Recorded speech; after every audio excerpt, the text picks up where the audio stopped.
Welcome back. Packers Derailed is brought to you proudly by Redacted Energy and by Spring. Don't get tired of that fresh, crisp, minty freshness of spring. It's here. Settle in. We got Jake the Draft Robot Schyvinck in the house and the one and only Chris Jackamit. You know him. You love him. It's been almost a year since the last time we had Chris on the pod. And I'm really excited that you guys are here in the chat with us today. Man, it's been popping. It's been hopping. We got stuff going on. You may notice the name of the channel has changed. Hey, if you're listening to us on the podcast feed still says Packers Derailed, like it always did. But if you're watching us here on YouTube, on Facebook, anywhere else, nice shiny new name and logo, the Packer Project. That's what we're doing. We're spinning this up. It's going to be like a home for a number of different things. We're spinning up videos, podcast stuff.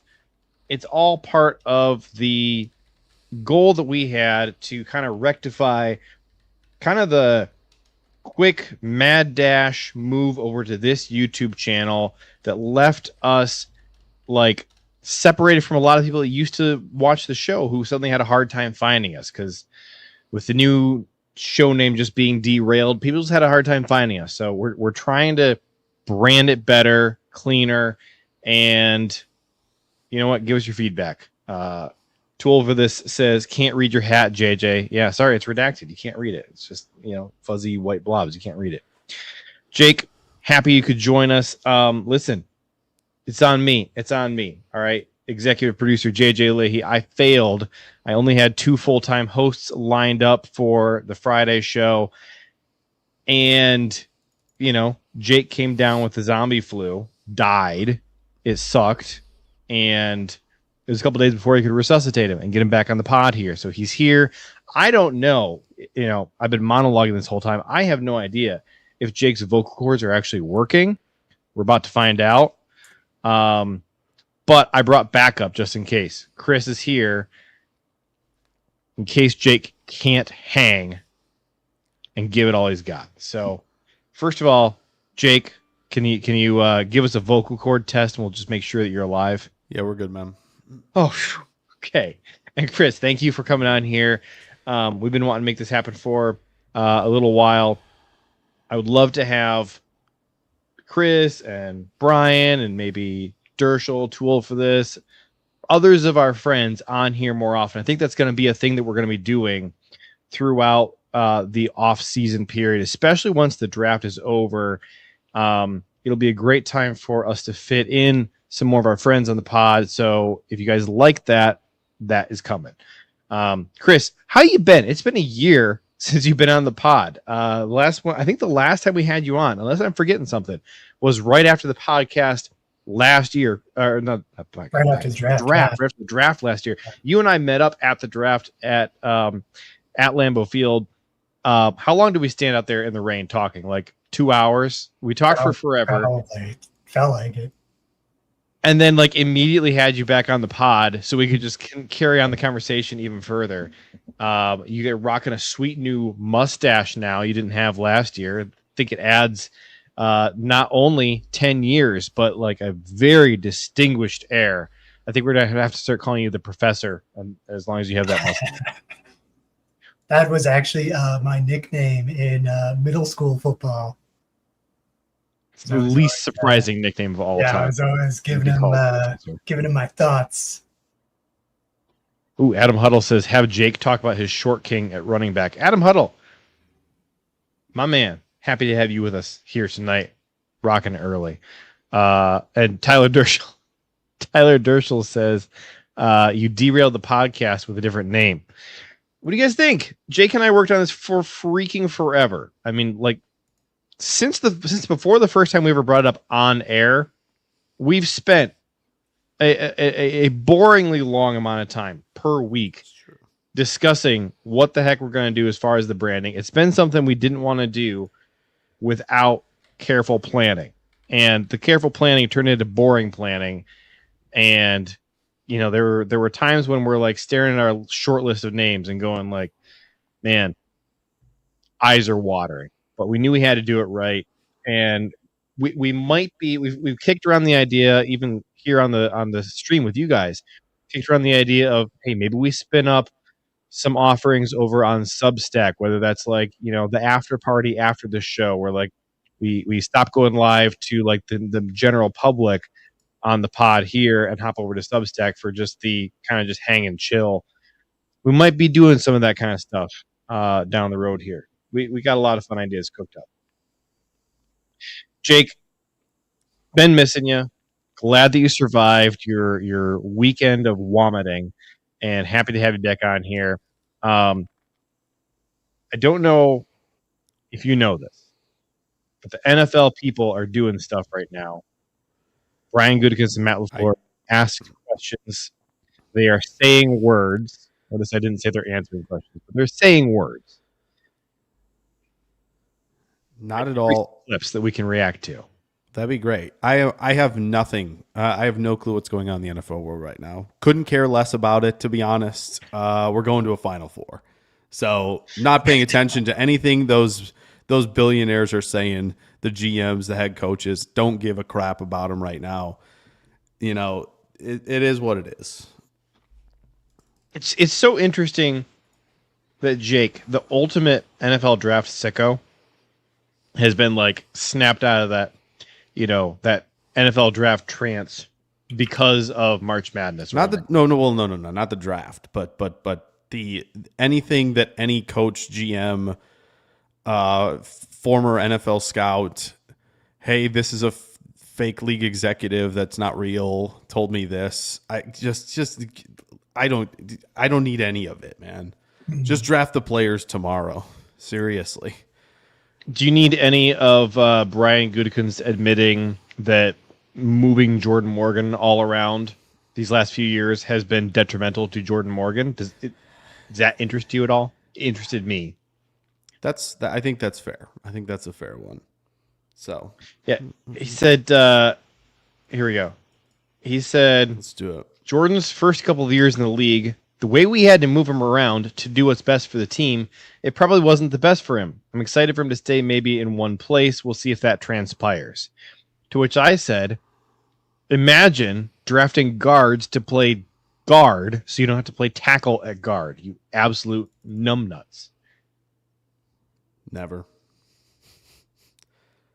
Absolutely I think that, never. All caps. I think if Goody drafted guards to play guard and didn't have to do all the O-line shuffling, I think more than 50% of my Gutekunst frustration would be bye-bye. We'd be okay. That's fair.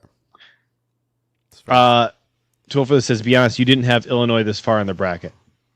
Who among us would have had Illinois this far in the bracket?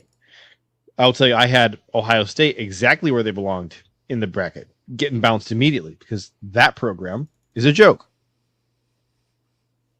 And that's why I'm not distracted from the NFL. You know what else? It felt extra good beating Dershell's team. Felt extra good. Suck it, Iowa. Team is Suck it. Too old for this team is kicking butt. Have you seen how good UConn is doing? My goodness. That's definitely Dan Hurley's worst UConn team, I will say. And they're still in the Final Four. That's insane. It really is. It's by far their worst team. I love that. Last year's team was so much better. Probably should have beat Florida. Then we wouldn't have had to deal with the Florida ick all throughout the tournament last year. It was gross. I love that Too Old for This is a UConn football fan and probably not a UConn basketball fan. You gotta be. That's kind of the. He should be flipping that. It's way more. Chris, fun. are you into March Madness at all? I didn't actually fill out a bracket this year, but I always I want Wisconsin, Marquette, those teams to win, but I always have them lose by like the second round because they always let me down. Like they just never can do it. We're excited down here that Arizona's in the Final Four, though. There you go. We got that mustache is mint. I agree. It's it's interesting. All three of us have mustaches, but you don't think about guys who have beards as having mustaches. Yeah, not really. It's just an accessory almost. Actually, I think Jake, I think you have the biggest mustache of the three of us. Like, it covers the most surface area. Well, it's taken a lot of time. Very nice. A lot of my time. It's a very Tom Selleck mustache. Should I go mustache only? If we hit I 1K support it. subs, Yeah. hit 1K subs, I'd do it. I've been seeing a lot more people rocking it. So 1K subs. We're closing in on that. I think we need some help from the people to get there. I think the people would really need to push us over the top. Let's do this. Let's make it more interesting. 1K before the draft. That's some incentive. 1K before the draft. That's some incentive. Tell your friends. It's not going to happen if you don't share the podcast with your friends. So the YouTube, it's Packer Project at Packer Project on YouTube. That's the channel. Go find it. If you haven't subscribed, please do. Even if you don't consume us on YouTube, if you prefer to listen on your podcast feed, that's fine. But please go subscribe to us because it helps us get other viewers. We want more people on YouTube. We will take more people anywhere. But if you like this show, anywhere that you can subscribe, join, follow, etc. is helpful. Did you know that there's a Packers Derailed Facebook group? You can join the Facebook group now. Go do it. Follow our page, Packer Project on Facebook. Got 4.6 thousand people on there right now. That's pretty darn close to 5,000. Can we bump that up to 5,000? That'd be really nice. We're on Instagram. We're just a tick under 1,000 people there. There's like some milestones everywhere. They would just be nice to like push over that little edge. Helps us. You know, I'm going to be real transparent with you guys. Okay. The company whose logo is right here that we call Redacted Energy, and we will not give them ad time. Here's the thing. I filled out like an application requesting that they sponsor our show because we like their product. We would like to be able to say their name on our show. We'd like them to give us money. And they didn't even write me back. Right? Because we don't have enough people watch it. We have very, very dedicated, educated, loyal listeners, groupies. You guys are here. Back when we were doing the 3-hour and 5-hour live streams, we had people who'd sit here for the whole freaking time. And the advertisers don't care about that because they're like, oh, it's not enough people. We don't care how dedicated your audience is. We want, a really big footprint. So look, help us reach the casuals, share the channels, and we can grow these and we can get what we need. Tool for this asks, are you Packer_project on the gram? Yeah, we are. So we are Packer_project on Instagram and on Threads, and then we're just Packer Project everywhere else. So, somebody on a couple different platforms like X, somebody reserved at Packer Project back in like 2013 and then just sat on it and haven't done anything. So thanks to those people. Appreciate it. No way to get in touch with them and buy the handle from them or anything. So, it's just great. We have to go with Packer_project. So, if you can't find us at Packer Project, like if you go there and like the profile picture is like a wolf eating some cheese, that's the wrong one. Okay. Go find our actual logo and you'll know it's us.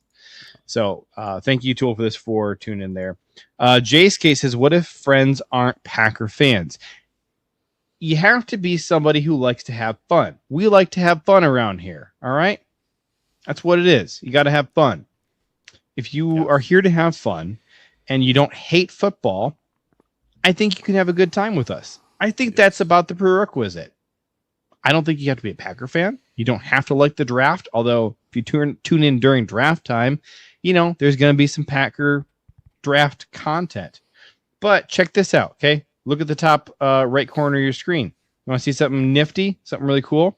So look, you can kind of see we can swap out like what show we're doing. Like, hey, we're gonna get crazy. We're gonna do Packers Derailed tonight. Oh, but maybe we're gonna do Mock Draft Lab, and we'll put that up there, and so you can see, oh, it's Mock Draft Lab, and I don't have to tune in if I don't like mock drafts because we've had complaints from Jayskate about it. So you just tune in when it's derailed. So look, Packer Project. We're going to be writing. We're going to be videoing. We're going to be podcasting. We're going to have all your good content. And we're going to have some good friends on, like Chris. Chris, you were telling me right before we went live that you welcome to brought the show something special for me. And I knew you would, because you never disappoint. You always have a cool project. Mhm. I want to know what you brought, because you brought something good. So I was just looking at like all of the recent moves in our coaching department because, you know, the pro days ending and the season ending. And one of the things that NFL teams do is like the whole coaching staff is typically shifting to do, you know, these player evals, right? For the positions that they know. And so like I was looking at the new hires that we have, you know, Jonathan Gannon, Cam McCord, Bobby Babich, a new DB coach, a new linebacker coach, a new defensive analyst, and wide receiver coach. So out of all 7 of them, 4 of them have one thing in common. They all played defensive back in college. And I think that's just, and the fact that, you know, we have a new DB coach and a linebacker coach and a defensive analyst and a passing slash secondary coordinator new, like to me is really indicative of the direction that they're going to take this year.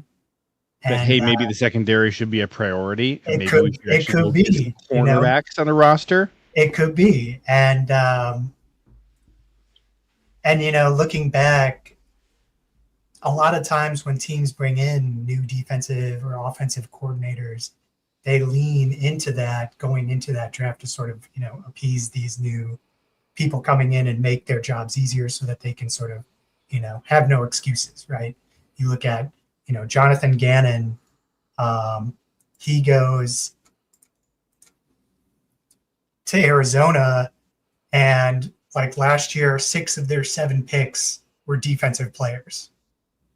And the year before that, like they take Marvin Harrison Jr. right at the top, but then again, it's a majority defensive draft. The guy in 2 years, he drafted 6 cornerbacks. Like that is crazy to me, especially because like their wide receiver core, you know, being in Arizona, you know, they're one of my other favorite teams. Like you've got Marvin Harrison Jr. and maybe Michael Wilson. You want to consider him your number 2, but then you're like Greg Dortch and like all these guys who to me are all kind of at the replaceable level. It's like a very shallow room, and they're not taking any swings at wide receiver because, you know, their specialty is defense. And so like, and then, you know, the 49ers pick up Robert Saleh, and they also go, I think 5 or 6 of their 7 picks were all defense. And so this year we get a defensive coordinator, we get a bunch of secondary and defensive positional coaching.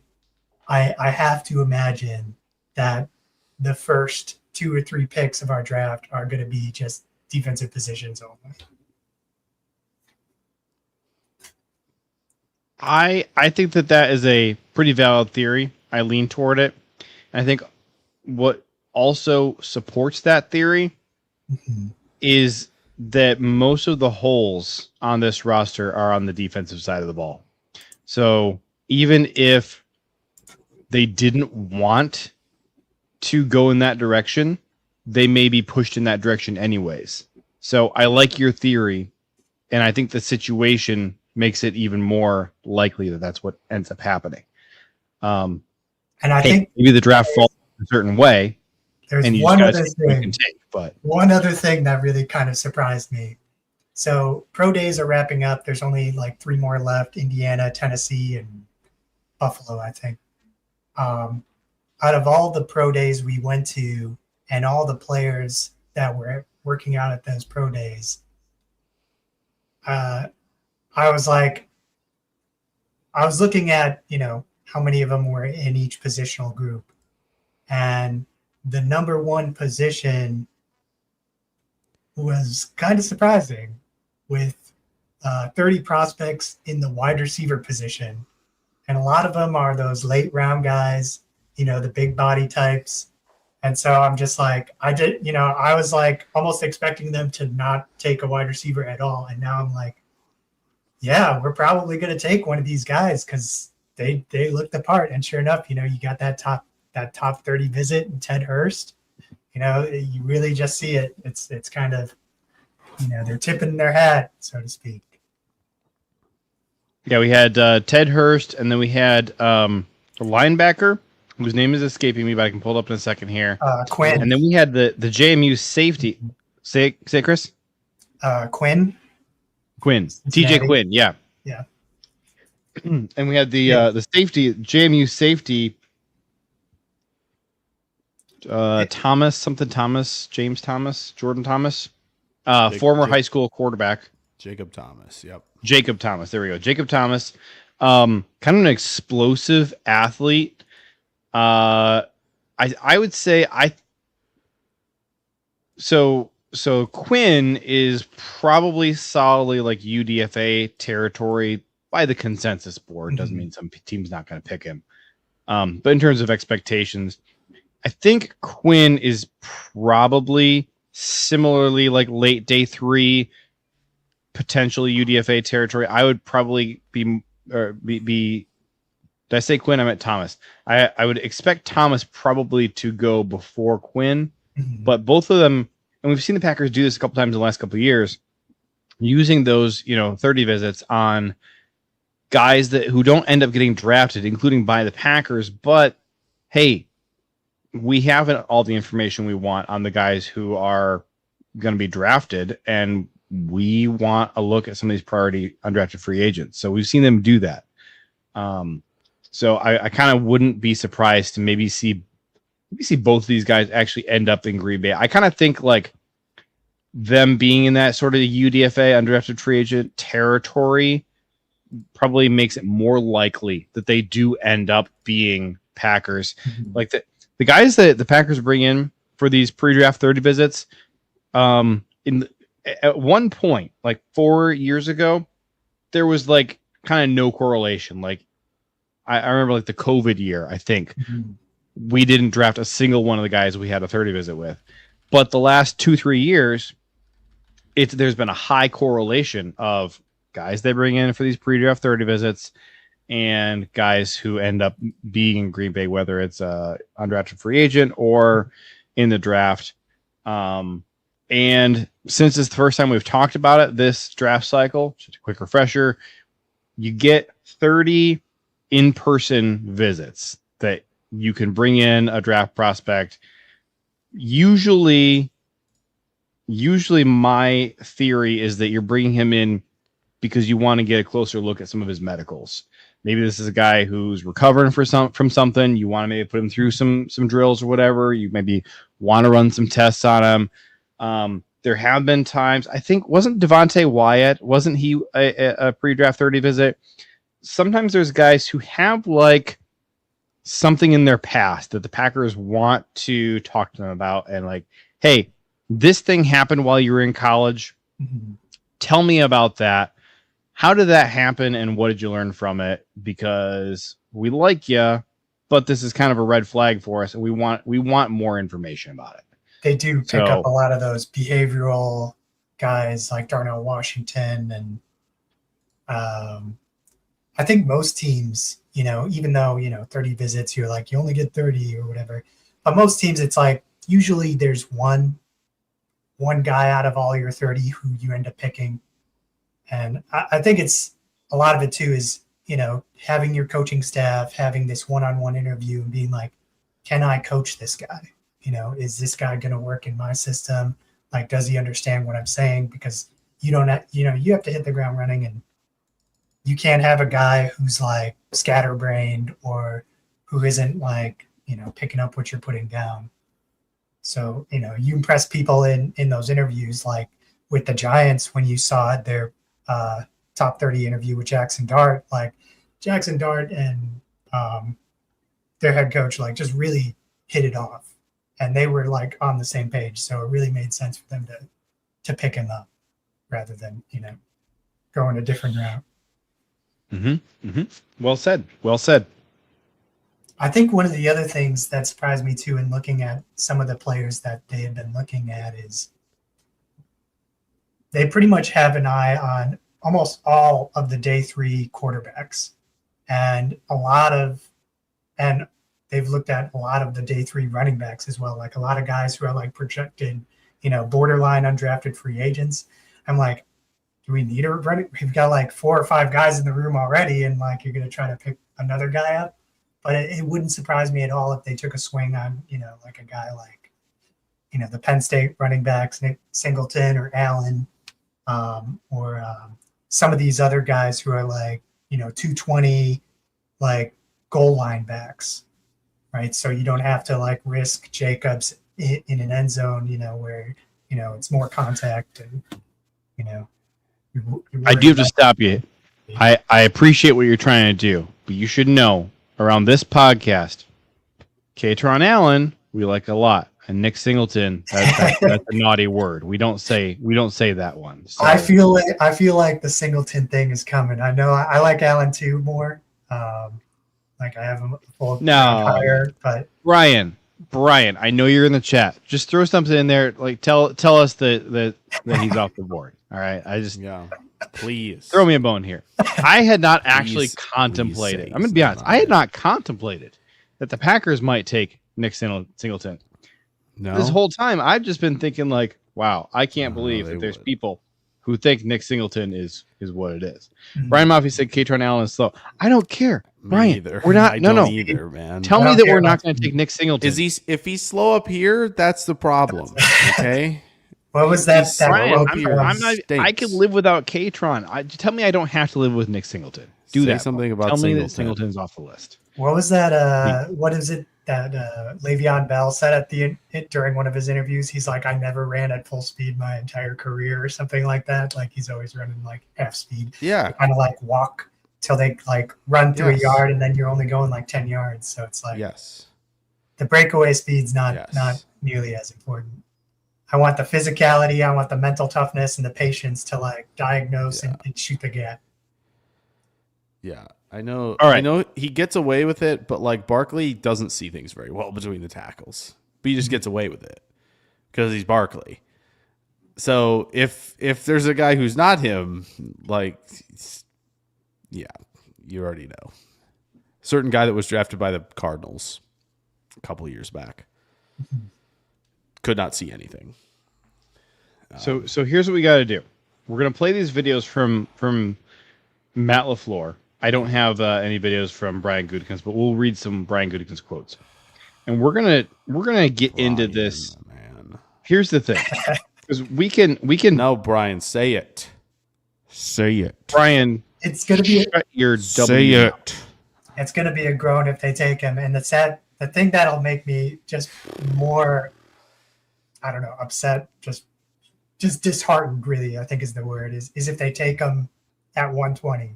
Because I'm like, there's so many guys at that position. At 84. Oh my God, they take a running back at 84 and just fall over.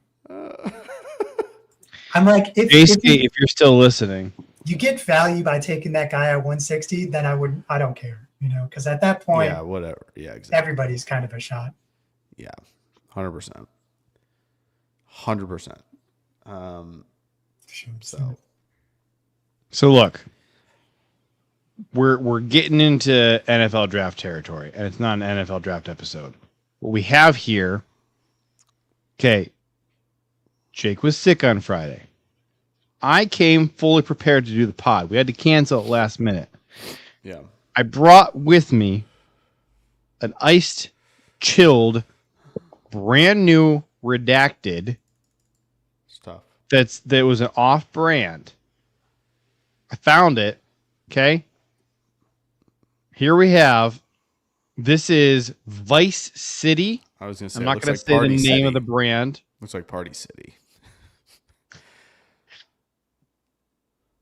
I tried it for you guys, and I didn't want you to be left out, right?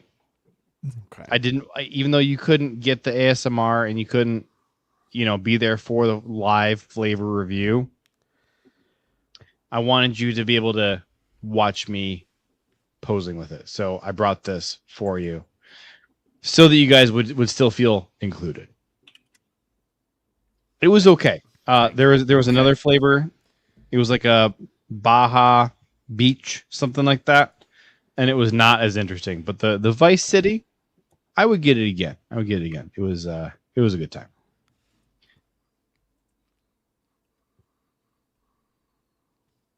On your defensive and special team staffs, not so much on the offensive staff. Even the one guy you lost, you got a lot of familiarity with Luke. Was there any thought this offseason to shaking things up there on the offensive on side? the offensive staff? I think you're always evaluating and trying to make the decisions that are best for the football team, at least what you believe would be best for the football team. That's you always look at ways that you can improve, and I thought the best way for us to move forward is we gotta strip everything down, start like it's year one all over again, and really get to the detail of what we're doing. Why was maintaining that continuity on the offensive staff the best way to do that? Because I think these guys are really good coaches, and I've been around a lot of different coaches. I think they're good people first and foremost. That's like prerequisite number one. And then I believe in their coaching ability. What's the process of stripping things down like it's year one? Like, what are you going through? I just think reinstalling and trying to go through, it might take a little bit more time, but really get into the detail, because that's usually the separator.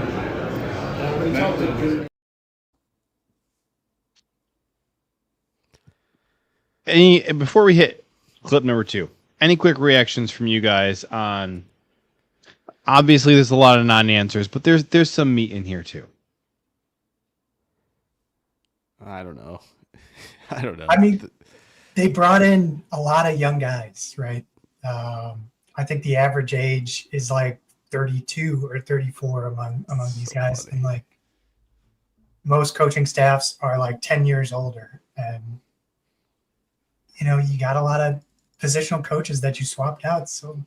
I mean, I think I feel where he's kind of talking from, stripping down to the bones. I mean, I don't know. It's probably still his system. It's just, you got guys who are teaching fundamentals in a different way. Yeah, I think when he says that, it's not like, we're not getting 7-step drop vertical passing game like anymore, right? Like, no, they're getting that. That's for sure.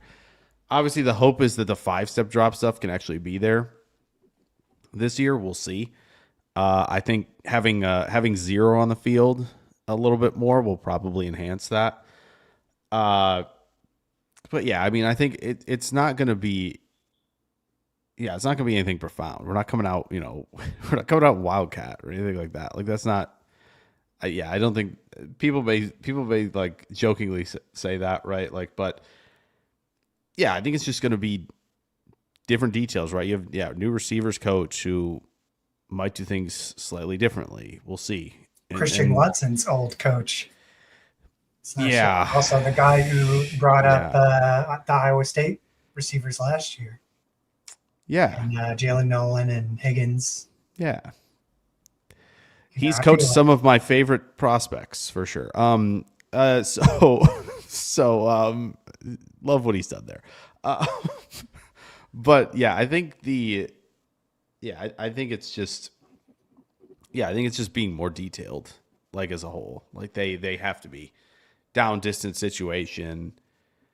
Let's find tendency breakers. Let's be more detailed in saying, what we're going to come out in this if we see this more often, because we saw it more often in the back half of 2025. Like, that seems like more what we're going to see. So we're going to get into our next clip from LaFleur here.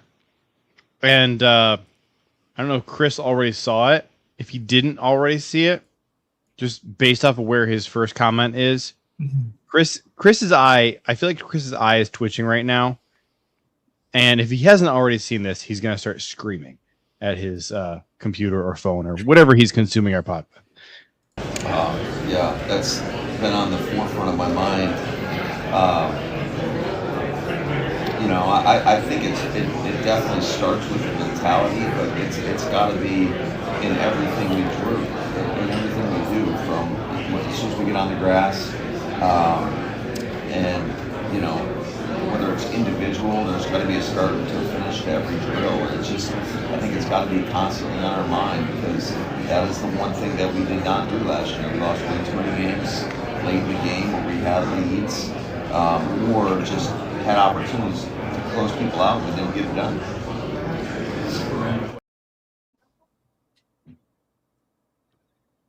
I'm going to say that it at least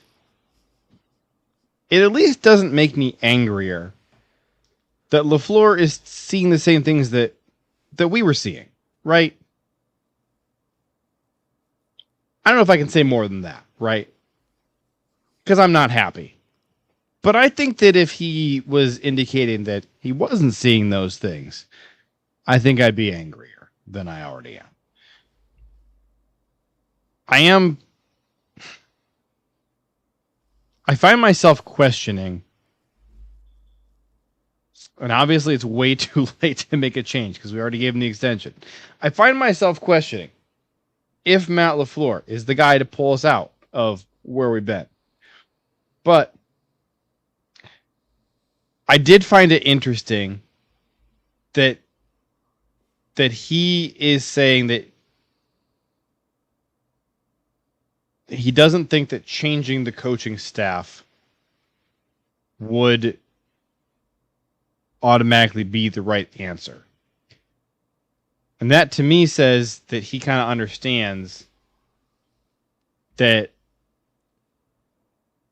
not like he's calling out the fundamentals, but I would say more like structurally, there are things contributing top down to the collapses. And so if he has his finger on that pulse, I think that's great because that is what needs to be fixed. If he has his finger there on,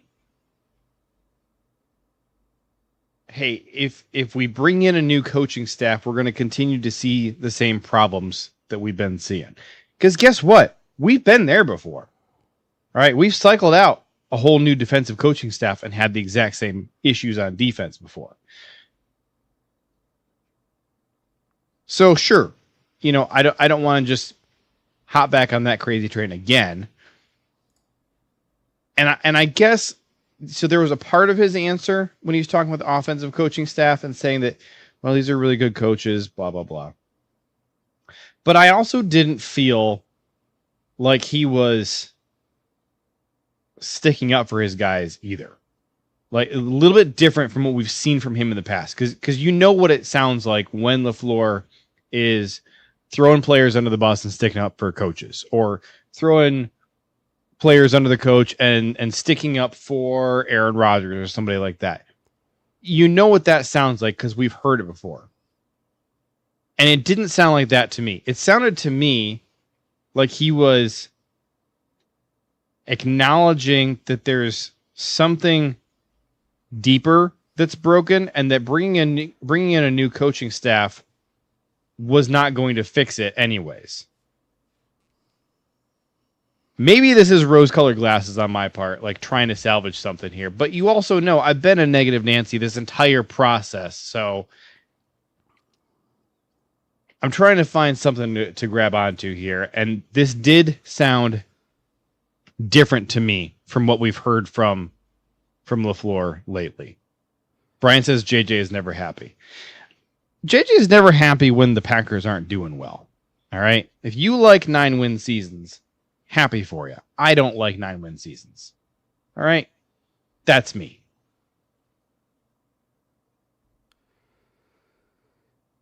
Chris, you're muted. Unmute Sorry yourself. about that. Family came home. It kind of reminds me of Micah Parsons earlier in the season when he was like kind of calling out players for, not putting in the effort and, giving up, or seeing those clips of like Rashan Gary kind of giving up on a lot of plays. And then like you saw like Micah or somebody else run somebody down from behind where Rashan was and like, letting him go and letting some of these coaches go makes me feel like, you're letting go a lot of the guys who like don't have their heart in it, and you're trying to get that, when I see a lot of bringing in a lot of younger, like new hires, to me, it's like you're looking to benefit from that extra effort that people put forward when they first, come on. I'm actually surprised we didn't pick up, maybe a couple more guys like straight out of college. I mean, a couple of them, the linebacker coach and receiver coach from Virginia Tech and Iowa State, but yeah, you kind of almost I'd feel like that would my eye is more focused would be more focused as a GM would be more focused on pulling up coaches from college than trying to get coaches who didn't work out somewhere else. Unless you can get a positional coach from a Super Bowl team and sort of poach those guys. I'm not really interested in taking some a failed head coach somewhere or a failed offensive or defensive coordinator and making him a positional coach. I'd rather be getting people who are on the up than who are coming down. it's interesting. Jake, do you have something? There's some really interesting chats that I want to hear, but also we haven't heard from you in a minute, Jake. So I want to hear from you. Yeah, I mean, the really annoying answer is you blow leads until you don't. Exhibit A is sitting on my head right now. That happened all year, and then it didn't happen. So you just hope that those in the building understand, acknowledge, and change the approach. So that's it's really annoyingly that simple. I think the one thing that I feel other than against the best teams, 2024, the throw to score, run to win was working because they could run. And this year, throw to score, run to win wasn't working because they couldn't run. And so in that they have to at some point just be screw it, we can't run. So we simply can't run. It's just not working. This O-line is just not the same apparently without Josh Myers on was it. it crashing out one or crashing out two where we were I think crashing out two was the one where we had the picture of Matt LaFleur over on the sideline. It was that's the first one. That was the first one. That was crashing out one. All right. Yeah, that was the one where I lost my crap. On the tablet. That one was the one where I lost my crap. So, we had some crashing outs where you were upset. That's the one where I was foaming at the mouth. And so I mean, to me, I understand. I think Chris has made plenty of great points about hey, they're probably going to be. There's probably a lot of overhaul on defense, a lot of overhaul in the secondary, which makes me a little concerned, honestly, because I think the offensive line is concerned about overhauling the defense. If they don't touch offensive line, they're not winning anything. Mm-hmm. Just it's plain and simple. You can't roll in with that group. You can't roll in with that group. You can't. You have to have competition for that group. That group's not doing it. That starting five, that's not enough. And so if they roll in with that and very little, let's talk about that though. Let's raps. Talk about that though, because it's absolute raps. Because you're not saying that you think that throwing a highly drafted rookie into the mix is the solution here, right? You would not be wanting plan A to be, hey, we drafted this guy at 52 who can come in and be our, shut it down left guard or right guard or whatever. If you want to fix the offensive line for 2026, you have to bring in somebody via trade, or maybe there's a guy out there who we've missed who would be, a great steal in free agency. And look, Goody already said today when he was talking about Javon Hargrave, he immediately mentioned, which was shocking to nobody, that the fact that Hargrave doesn't count against the compensatory pick formula was like a massive reason why he was the one they went out and got. And like, hey, great, glad it worked out because we liked Hargrave anyways.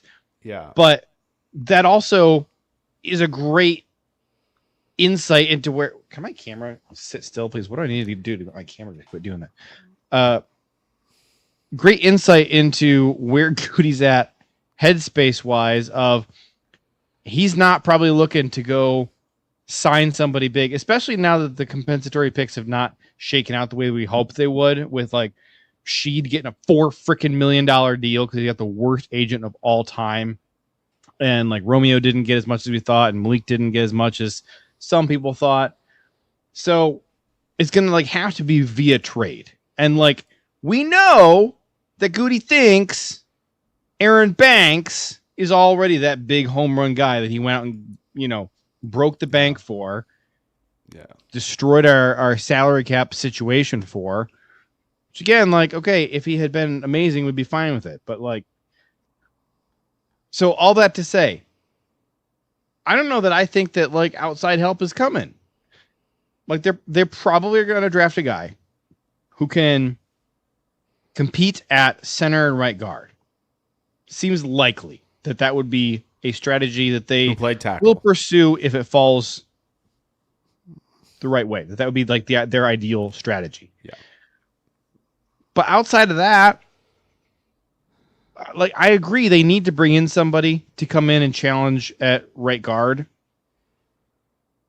And Chris, last time you and I talked, I know you really disliked Belton as a draft prospect. Can you update us on, hey, it's March 3rd, 2026. Where you at on Anthony Belton today after getting to see a little bit of him as a Green Bay Packer last year? I think he's got to play tackle. Like you can't, there's just some guys who just don't do well moving inside. I don't know what it is. You got a guy who can move, who throws his weight around, and you put him inside. I don't know. Didn't work out for you that well. He was okay. I don't know. I think one of the other things too is in drafting offensive linemen is, they rarely pay off right away. And normally it's like very developmental position. You're cashing in on that later round. It's almost like age inverse, right? It's like some of the best offensive linemen are in their 30s, rather than, the young guys who are, 22 to 24. I mean, you need the old man strength. I'm not joking around. Like you do. Yeah. And the guys that, and just, patience and smarts to adapt to the speed of things, right? You very, very heady position. Realize, especially on the interior. Faster, they have more moves, more insight, and you got to get used to those, hand placements of what people are going to throw at you, because they're not just going to run at you like straight on like so many like college defenders do, right? They're going to hit you with every move that they can. Like I look at this draft class and I'm just like, there's a lot of offensive linemen that I like who are not in the top 100. I'm like, I'd love to get some of these guys. I'm not a big Banks fan, and I'd rather have, one of the Iowa linemen or, Brian Barker from Duke. The guy from Oklahoma, I can't even say his name, but he's a right guard there. And I'm like, I'd rather have him over Banks and just try him out. The Fibonacci sequence, or what is his name? Oh man, yeah, it's a doozy. Yeah. Oh my gosh. He's like Logan Jones and who's the center from Florida? Slaughter. Like those guys are guys who I would be really happy if they came in and played center for us.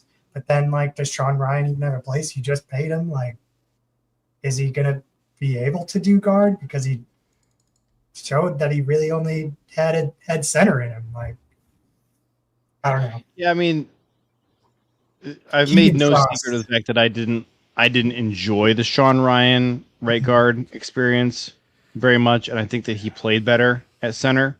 Mm-hmm. But also, Sean Ryan is probably the best right guard option we have. And I don't say that to diss Anthony Belton or like put a ceiling on what he can be, but Sean Ryan's floor at right guard is a lot higher than what Anthony Belton's is. That like we're hopeful Belton can deliver what we need at right guard, and we don't know that he can do it, especially for a full season.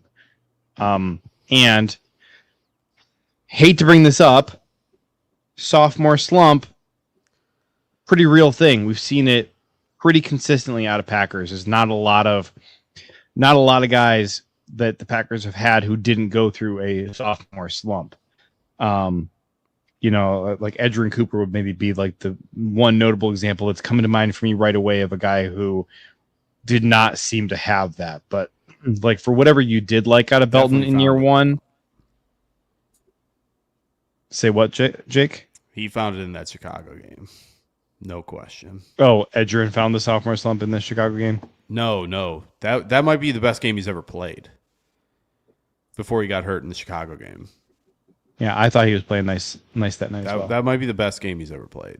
Like, and I get it. Oh, he picked the ball off that Seattle threw right at him. That was a great game. That gets you high marks from the folks over at the 3-Letter Network. But like, I don't know. It looked like everything was slowed for him in that game.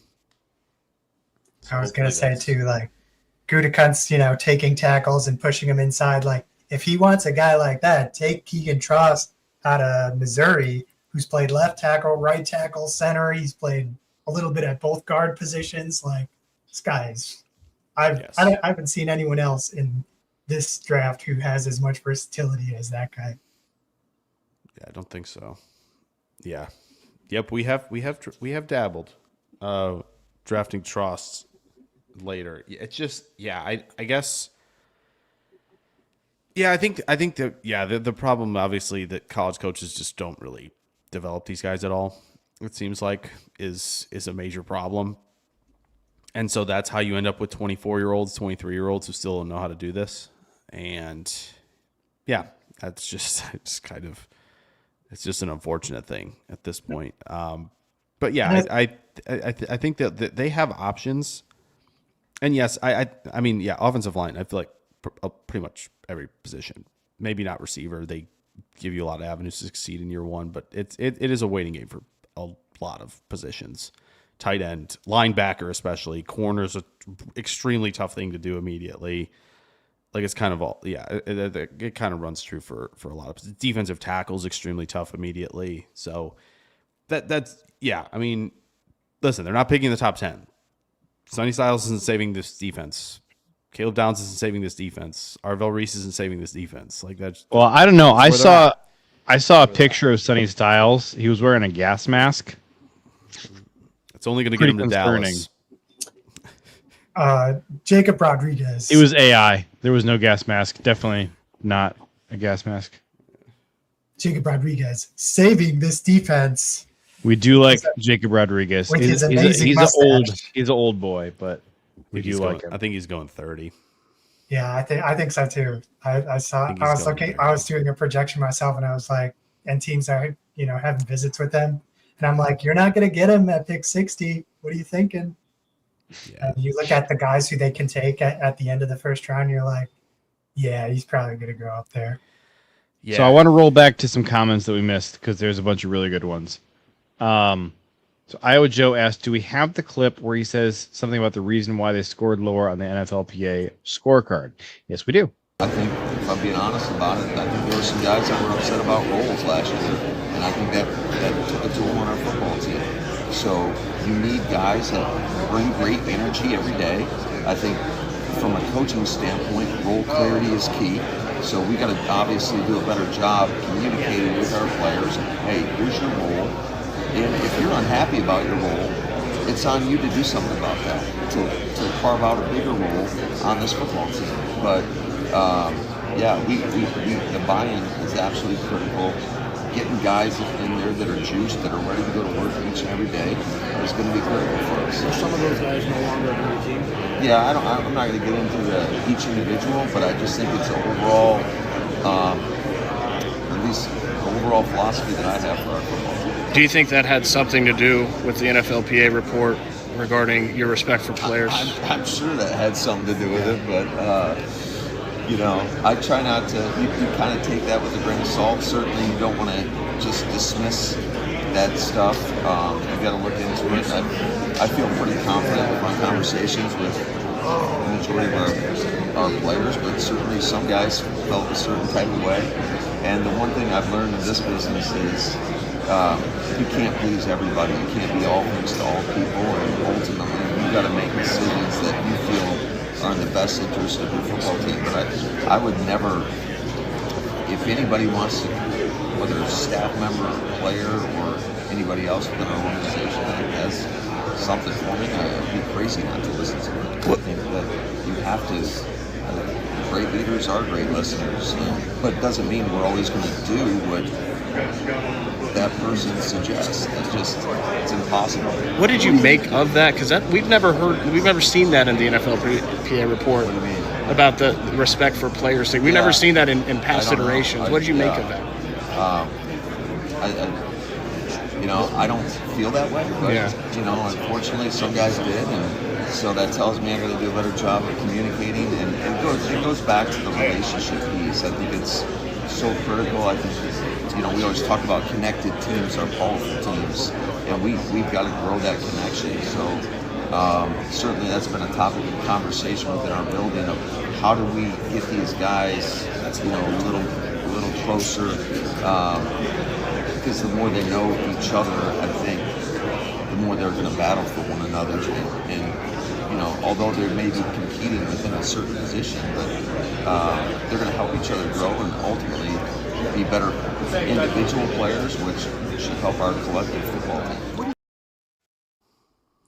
So first of all, huge thank you to Ryan Wood for filming those clips and posting them on social media where all of us can go consume those. So if you have not already, he's on X at by Ryan Wood. So we'll give him a follow because he does a really good job of posting those. We appreciate it.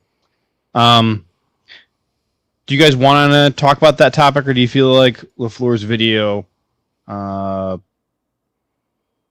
hit on it satisfactorily? When I think about like players and like their interactions with each other, I mean, I even just think about like the corporate environment and like how you pick personalities to work together. And like, if, I had to take an interview, like this corporate interview, and they really like, they're trying to group you to see kind of like if you're more of like a competitive type or if you're more of like a collaborative type. And like having that proper mix of mentalities is like a real strong key for success, because you instead of because you don't want too many leaders in a room, right? You need some leaders, you need some followers, you need that healthy adversary. We think about not having any toxic people, but sometimes you need that. Like you need that guy to like instigate and drive people and like create that personality mix. And I think too with like younger people, like a lot of us, a lot of the athletes are like gamers who independently game and they're not socializing as much. So you're missing out on some of those social cues between each other. And when I see like good players on the field, like clips of good players, like I think about, there was a clip from the last season and I forget who it was, but it was between a defensive lineman and an offensive lineman. And he's like, every time he's like that guard pushes you, into that center. And he does it every time. He's like, just hit him with a swing move, because he's leaning to that side. And he's like, talking to his defensive brother about how he's going to beat an offensive lineman, because, even like LaFleur was hinting, like, he's like, holding guys accountable within your group, but sometimes it needs to go even beyond that, defensive line working with offensive line, cornerbacks working with receivers, the whole, stone sharpens steel or Iron sharpens iron.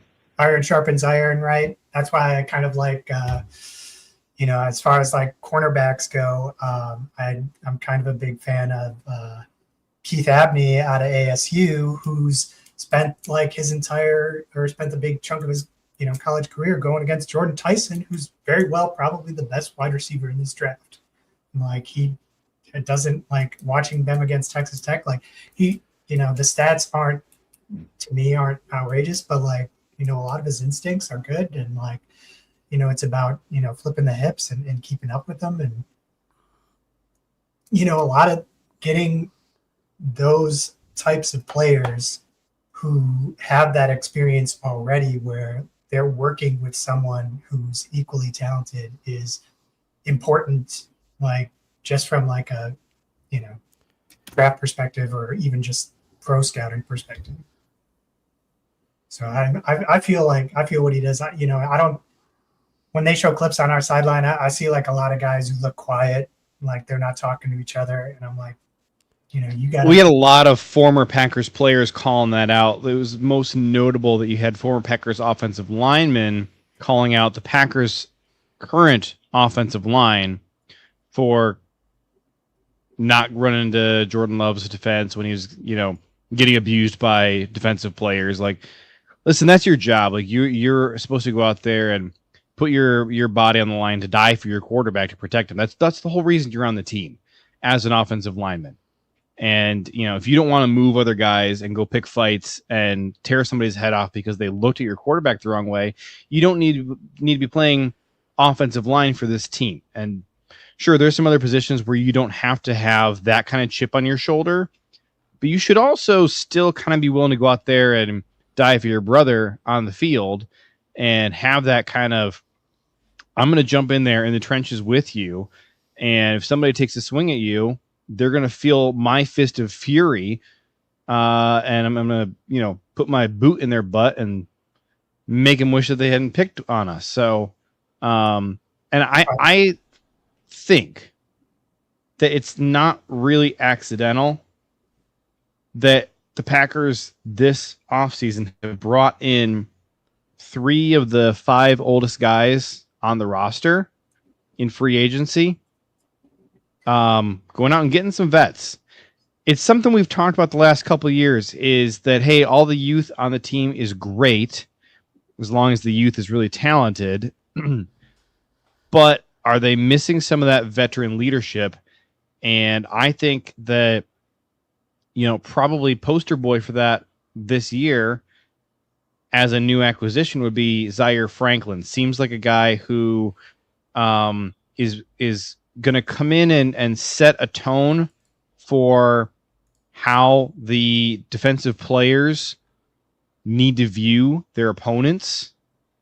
And I wouldn't be surprised at all to see him lighting a fire under guys. And I know Brian was talking. I think Brian was talking about IGB, Davis Ignosin, being off the Packers draft board now, saying that like some of his pro day numbers were just not what you needed to be. But a guy like IGB, who, he'd be coming in as a rookie in the NFL, but has played a lot of college ball and has been a veteran leader on a college team where the role that he played as a leader specifically was to bring fire to a room that had been lacking fire. That's the kind of acquisition. It doesn't have to be IGB, but if you can go find an IGB out there in the draft, I would be all for bringing in that type of player to do kind of the same thing that we're hoping Zaire is going to do, even if we're not over the moon thrilled about what Zaire can bring from an athletic standpoint as a linebacker. That we're like, man, it'd be kind of nice to have somebody more talented than Zaire to be playing ahead of Zaire. And but it doesn't even have leadership to be and the fire and personality.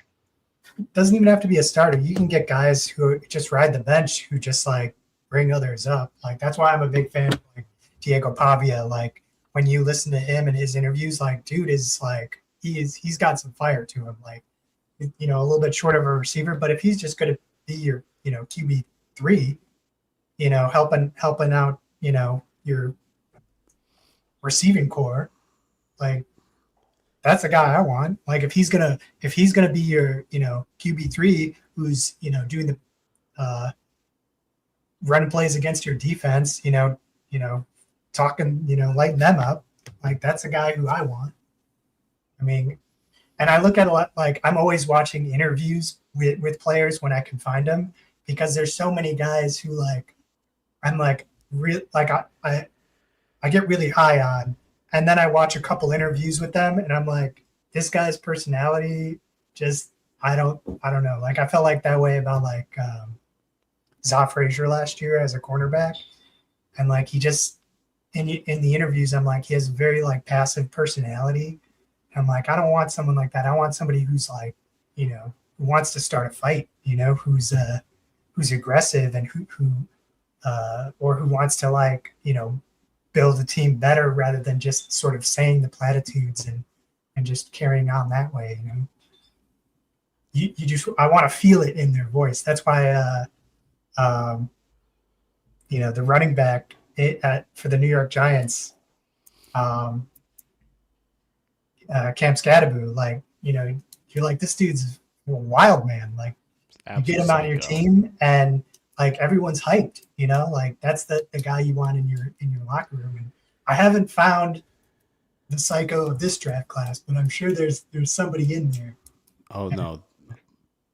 Have you seen a couple?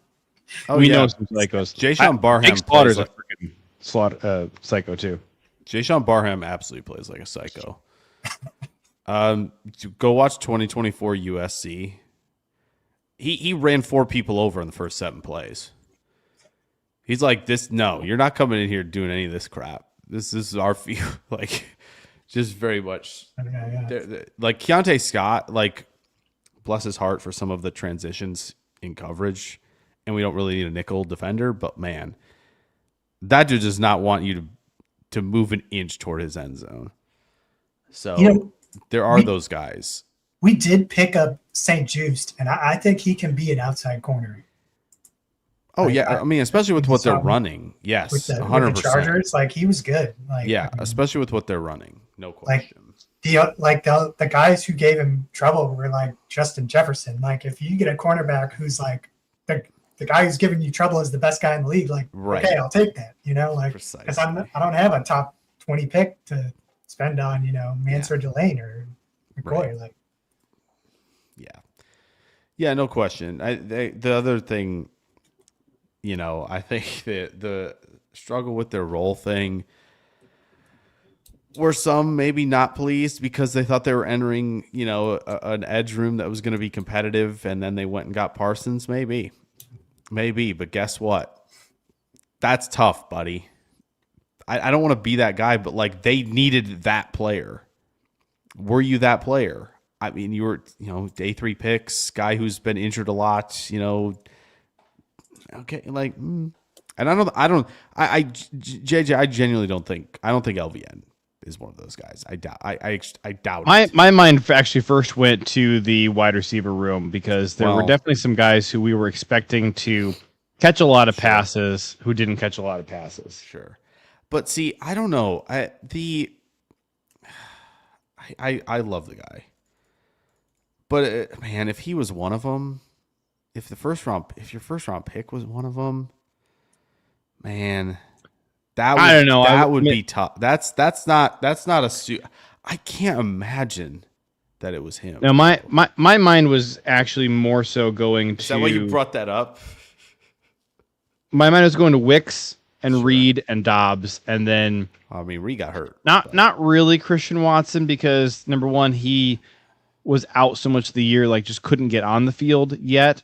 And then when he did come on, they gave him all the touches he could handle. So I feel like he's probably one of the few guys who was pretty satisfied with his role. But Reed and Doubs and Wicks, to me, that's kind of where I went. The receiver room I could definitely see. I mean, Reed got hurt week 2. And then, we didn't see him for quite some time. Like, Wicks, I get it, right? Like, he could have definitely been a factor out there, and he didn't really get too much of a chance to.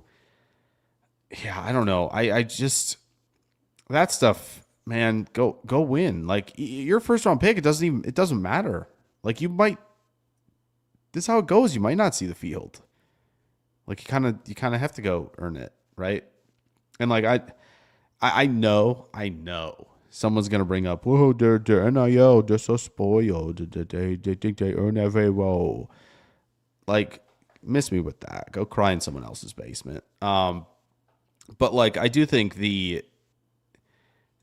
I think there should be like I don't think that has anything to do with it. I think there should be that expectation when you step into the NFL that like it's not like you're not. I think you should know by then, and I think teams would have talked to enough of these guys to know by then like your spot's not earned. So yeah, was it in the edge room after Parsons was an addition? Potentially. Was it in the receiver room? Probably. Is the corner room having problems? Because like I don't think any of them like locked down any spots. So I don't. Was Quay upset about something? I don't quite. The fact that they Can't didn't imagine sign it. him, Like I think maybe. it would have to be guys who weren't getting playing time, Right. who you could see thinking maybe based on like draft standing, like Tyron Hopper, like, oh, I'm a 3rd round pick, I should be playing, I guess. Like, and again, I think guys who are not on the team any longer probably are prime suspects. Like to me, Nate Hobbs, like just kind of ripe that could to be the guy. Like dude came in thinking he's going to be the number one. Sure. Can't stay healthy. When he is healthy, he sucks butt, and so they don't put him out there much. And like fans are begging for him to be off the field, and yet like Keisean and Hobbs, I think, are probably prime suspects here for guys who were unhappy with their role on the team. I mean, we heard as much from Keyshawn's mouth. But I do want to hit some other topics here because we are kind of starting to gripe about guys who are still on the team who we'd like to retain some warm and fuzzy feelings for. Packer Doug said it's almost like Matt LaFleur was throwing shade at Goot as if he didn't have the horses. I kind of picked up on that a little bit too, and I don't think it's undeserved. I mean, we talked a lot last year about the roster deficiencies that we saw as being kind of evident, and man, offensive line is like the most glaring spot. Like you can talk all you want about the defensive tackle and corner, and I certainly have, but this team was hampered more by the offensive line problems than anywhere else. And like it showed up all over the place in the stats offensively that you had Josh Jacobs, Emmanuel Wilson, and Chris Brooks all saw their yards per carry decrease dramatically, like by a full yard from 2024 to 2025. Josh Jacobs decreased the least compared to the other two guys, but even he decreased a lot. To the point where there's a lot of people talking about like, hey, they're trying to move on from Josh Jacobs because his stats are worse. It's like, okay, well, let's look at that not in a vacuum. Let's look at what the other running backs on the team did. Because I think you'd have a case to make if the other running backs were still being effective and it was just Josh Jacobs who was struggling. I think you got a great case of like, hey, maybe he did hit a cliff. But he struggled less than everybody else did. So to me, like, look, we saw the problems with the offensive line. I think the fact that Josh Jacobs was still as effective as he was is a testament to Josh Jacobs just being a dude. And I think you put a real offensive line in front of him again this year, he's probably going to get back to being, who he has been. Yeah. Jay Skate, my best friend who likes to pick on me, says Super Bowl or not happy then? This is in response to me saying I don't like 9-win seasons. Jay Skate, as you may remember, noted Lions fan. So he's used to 9-win seasons being really good. Happy for you guys in Detroit that you can celebrate 9-win seasons. I don't celebrate 9-win seasons unless they do end in a Super Bowl. So, hey, it being a Super Bowl and all, if we win 9 or 10 games, hey, that's what we did in 2010 when we won a Super Bowl. Great year. But no, you look at 2019, 2020, those are 2 years where we won 13 games, did not win a Super Bowl. Yeah, I was disappointed with how things ended, especially 2020, just like being so close and getting knocked off by the Bucks. It was brutal, but I was having fun. I really liked the team. I liked being really good. I liked dominating the division. I'm kind of used to that. That's kind of the standard that I expect in Green Bay. You don't have to win a Super Bowl every year. I think that I think, like, you want to see improvement. Should show improvement. We should certainly be seeing improvement from year to year. Like when you look at where the team is in 2024, and then the massive regression across the board in 2025. Like, I didn't think 2024 was a very good season, and 2025 was much worse, despite bringing in Micah Parsons, and despite having a fully healthy Jordan Love, and despite having a fully healthy Rashan Gary. And just to see just the roof crumbling around the ears of this dog crap team that can't bother to care enough to wrap up a tackle, or to go and push through and get that extra yard, or to execute a block, or to communicate with the guard next to you and figure out who's supposed to pick up the free rusher, or understand what your route is so you're not running into another receiver, or catch the freaking ball instead of letting it drop in the dirt after the quarterback threw a dot that hit you right in the chest. You know what? I get frustrated when it's across the board failure everywhere instead of the improvement that we were sure was coming. Because when you're bringing all the same guys back and you have a defensive coaching staff that is loaded from top to bottom with highly overqualified former coordinators as your position coaches everywhere, and you know this is for sure the last year you're going to get with these guys, because they're all going to be gone. And spoiler alert, they are. They're all gone. Only guy we brought back was DeMarcus Covington, because everybody else got a job elsewhere. It feels like a massive missed opportunity. Hey, we're going to give up 2 first-round picks and go get Micah Parsons. Great. Oh, no, the rest of the team decided not to show up. Well, that's a bummer. Hey, we had some roster deficiencies. Our GM decided not to address them. Well, that's a bummer. Hey, there's 3 phases of the football team. Our head coach decided to only work out with the offense at all. Well, that's a bummer. So, yeah, no, a season like 2025 doesn't make me happy. It doesn't have to be a Super Bowl, but I think at least like 11 wins, and like looking like you know how to play football, and looking like you're actually fixing problems when they pop up. And hey, we're dealing with problems because it's new problems. It's not the same problems we had in week 1 or 2 years ago. Like, that's the kind of thing I want. I'd like to be dealing with new problems and solving old problems. I'd like to be executing some fundamentals.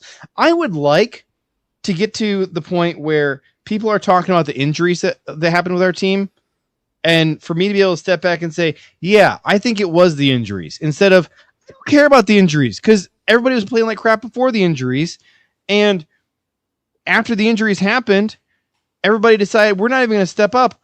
We're going to punt on the Vikings game before the game's even played. Nobody's going to show up for the Vikings game. We're going to put our QB4 out there because we just don't care, because we know there's no chance we're going to win, because we suck.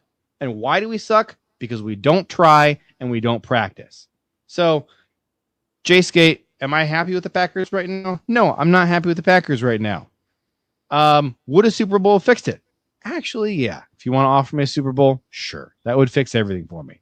The other thing that would fix it for me would be competent football, being competitive, me actually thinking, yeah, you know, we're contenders. Other NFC teams should take us seriously and be scared of us. Yeah, we can win the division. Yeah, we can hang on to an 18-point lead in the playoffs over the Bears. Sure. Like, that kind of thing would go a long way to making me be happy.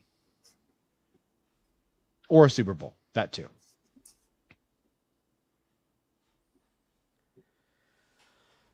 Well, Chris, I don't want to. I don't know if we're going to get him back before the draft, so I want to make sure we get to this, because I know it's not an NFL draft episode. I hope you guys enjoyed that little rant there. You've seen a lot of those in the last 6 months. Do you Is this for the thing to share on the screen? I have it. The thing you sent me. Is that what you're doing right now or no? Oh yeah, we could do that. But I don't think this was going to be his answer to the question that I was going to put up there. But yes, Romello Height has a 30 visit schedule with the Packers. That's interesting. I like Height. He's a guy we've talked about a few times. Speed Rusher Supreme, who's up. Listen, he's up for the fight. He's not going to win many of the fights at the point of attack against the run. Just being realistic, but man, as a DPR, goodness sakes, good luck. I wish all tackles good fortune in the wars to come.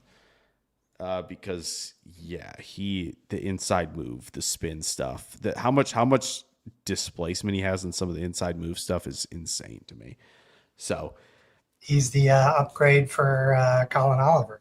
There you go. Didn't really have the time last year. Yeah, that's true. I loved Texas Tech's defense, like so many of the guys. Yeah. And I think what makes it hard watching is especially with Lee Hunter, I'm like, did he only do really well because he had all this pressure from the guys on the edge and his linebacking core? And, Wisniewski was a great safety and their corners weren't bad. That's the problem with a really, really good defense like Texas Tech had. Or like the Iowa offensive line, like some of their grades from the previous seasons weren't that great. So you're like, are some of them being propped up by the fact that, you have, a great leader in Logan Jones who can, mentor you and get you to pass off blocks or communicate assignments really well. Like, a lot of people like, Bo Stevens or one of the other tackles. And I'm just like, they might not be as good as we think they are. And edge is kind of a sneaky one because I'm like, I don't know if we need to draft an edge. And I feel like the cornerback room and inside linebacker is just more important. And there's more talent there. And so but at the same time, I kind of have to expect them to either take an edge or an interior defensive line. So I'm like, who are they really going to target here? And you're like looking at, the prospects who might be around early in the draft. And you're like, interior defensive line is so thin. It's like, you're really you might only have an option for like Lee Hunter and, Christian Miller out of Georgia might be there. But both of those guys could go. They both could fall. How some of the other IDL guys, I feel like are being overdrafted compared to the guys you can take. Like, we mentioned like Rodriguez can sneak up to the top 30 because I don't think people are going to be as excited as like, who's like Peter Woods and Caleb Banks. Like, I don't know if like last year, all the IDLs went really early, like much earlier than we expected. But this year, I feel like some of them could drop because maybe we're hyping them up too much and there's just so much need there that people like overreach. So I don't but I could see him taking Romello for sure. Romello is also part of the he is part of the AARP committee in this draft class as well. Just as another bit of info there for the folks who are. He joins Mesidor, Stukes, Keontae Scott, and a whole host of others. But again, if you're a contender, does it matter? Probably a little bit less, right? So. Yeah, I know Adam Huddle's saying the only lock for this class is Goot drafts 2 corners. Boy, 2 corners, maybe 3. I mean, you see, they're looking at guys everywhere. I'd be so disappointed if they draft 3 corners. I just don't like a lot of them. I'll be honest. They're so disappointing, most of them. And the problem is most of the ones you like Chris, you brought up Keith Abney. History would tell us he's not big enough for this team. And that's the worst part of this. Like the dudes who we think are like locked and loaded dudes are just like Chris Johnson. Probably not. It's interesting that they've met with some of the smaller ones too. Like I feel like they always do. There's always something that they do like every year that surprises people. Like last year at the draft, like we were all talking about how they're doing their work on wide receivers, and I'm like, I fully expect them, drafts here in Green Bay, like they're going to pick a playmaker. They're doing work on wide receivers. They're going to take, Golden if he comes to them, or they're going to go for like Higgins or somebody. And then like the guy, like I was talking to some dude waiting to get into the facilities, and he's just like, no, they're not going to they don't take wide receivers in the first. And then sure enough, they take Golden in the first, right? Or like, taking linebackers in the first. Like everyone's like, the Packers don't take inside linebackers. They don't prioritize that position. And then we get Quay Walker, right? And they're like, we do, but he was obviously, when you have 2 first-round picks, maybe you're a little more lenient on that. Also, he was 21 years old. And then they're like, we don't take old people, and then we take Devontae Wyatt. There's always just one thing that they always seem to surprise me on. So like, if they take an undersized guy, like one of the guys they were scouting was Josh Moten, I think. Isn't he like 5'9" or something, or 5'10"? That could be. And I'm like, they don't typically draft smaller corners, but I could see them taking a guy like that. And like, just because you don't have, like, you're not overloaded on small corners, so it's okay to maybe take one if you got like other guys in your division who are more shifty. I mean, I don't really think about that. I think about some of the linebackers that they look at, where it's like you have Sam Laporta and Colston Loveland and like Vikings tight end, name escaping me, Hawkinson, like good tight ends who are in your division, like, and what a coincidence, you're looking at like Savion Sorrell and Eric Gentry, who are off-ball linebackers who don't really do good run defense, but they cover really well. And like those are guys you might get like later on in the draft. And like that's a guy, you're looking at, third and long situation, and you want to have a guy who can cover those linebackers safely. Like I would trust those guys in those rotations. So I mean, I don't know. Like, do they take a tiny corner? Like, I mean, I hope they do. I think all the tall corners are the lengthy guys, are the athletic freak frauds. Personally, I think they're all in that bucket for the most part. Like, I think they're just, I don't know. Like Tacario Davis. Yes, the Washington guys are 100% at the top of that list. Yes, absolutely. And Price Hawk, like I could see him taking one of those guys. Man, I just feel like I'm going to be set up for a lot of disappointing selections this year, which is just not going to be a fun time. Do you have like a short list right now of guys you're like, you think, okay. Can I interrupt real quick for a second? Yeah.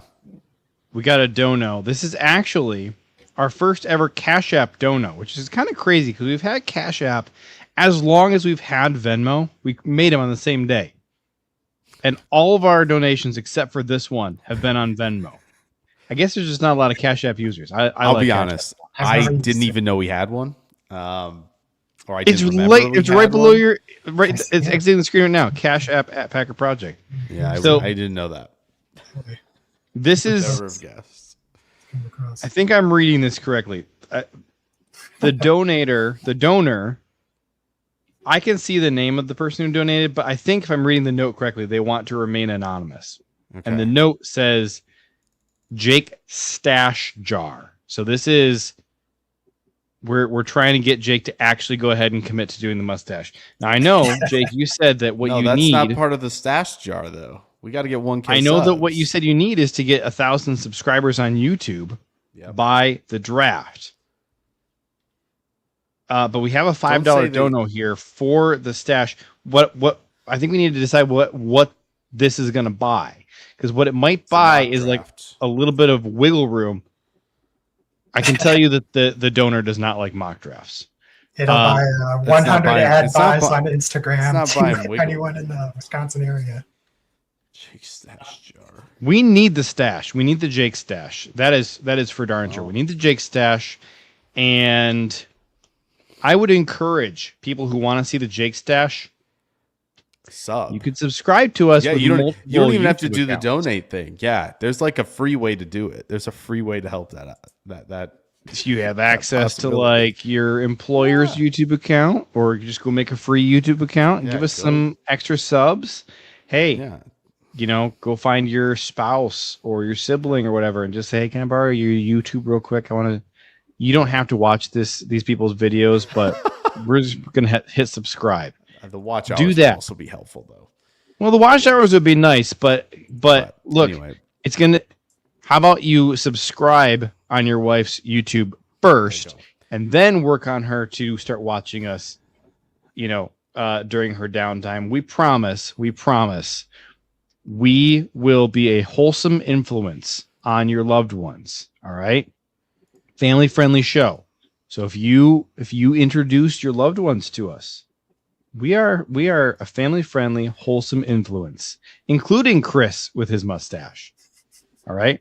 Yeah. Oh, we just got another. Hold on. We just got another one. I'm not making this up. But this one's on Venmo this time. Guys, this isn't work. This doesn't work like Jake. this. What are you doing? This one's from Chris N. We like It says outlined Jacoby this Stash perfectly. Pot. Jacoby Stash This Pot. is guys. This isn't how this works. I don't know what you're doing. We said what what the goal was to make that happen. The donations is not what we did. The donations are for something else.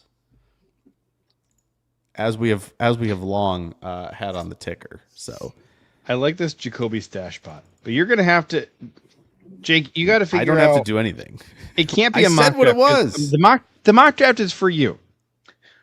No. Chris is here also, It's not just for me. I wanted Chris to talk about the players that he thinks are going to be in play at these certain spots. I wanted to make sure we got those questions for him because, we've done a lot of the ads for the show, which is right. We the name change. We let you get Chris, a what do you think rant about in, Jake Mustache? Right? Like that's the point of this. No. This is what are we doing? No. What are we Jake, doing? Why Chris, are we are talking you about the pro draft? The draft's mustache? less than a month Chris, away. What are we pro doing? Mustache? Are you pro feel like mustache? Jake If they Stash? take, I feel I've lost the room. If they take Nick Singleton, you got to go with the stash. At all? Yeah. Or like Just at all. If they take, no. pick a player, you're like, No. if they take this guy- No. Okay, I got a great one, honestly, for this. Hey, JJ, you could put you guys back on the screen. We lost JJ for a moment. There we go. I he wanted to put me full screen. I needed you full screen. I'm for a losing minute. the room. I'm losing the room. No, I need you full. I need a screenshot for something. That's all. I know. Don't worry about it. I know what player I want to say, but now I'm terrified. If you speak it into existence, it will come true. But I mean, I would want this guy in the team, and I think JJ would as well, and I think a lot of Packer fans would want him. I'm just photoshopping. Micah No, Lawrence is, Malachi Lawrence is way too easy. No, that's way too easy. I think it's D'Angelo Pons. The Indiana, I think I that's do the like one. Pons. I think that's the one. Right, like if they take Pons at 52, that's the one. No, I feel like you're just trying to bribe me because I love Pons. no, but I think that's the one because it's not like this is like I'm on to you. grade I know what A. you're doing, Jake. This isn't grade A Packers board material, right? Because those guys, we know about those guys, right? Like that, them taking like an IGB or, them taking Christian Miller if he falls to 52, like we know those guys are guys that they'll like in play. Zion Young, big edge rusher. They like the bigs, right? It's that one move that like nobody's expecting. 'Cause Right. They don't take those guys. Exactly. But then they do. They don't take them until they do.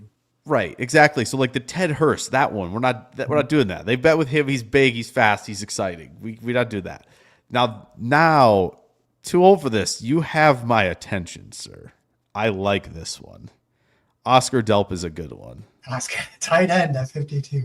Oscar. I- Well, no, it doesn't. That one doesn't have to be at 52. That one could be Okay. any time. That could be any time thing. That would probably. I would imagine because of how good of an athlete he is, that has to be by at least 120, or it's just not going to happen.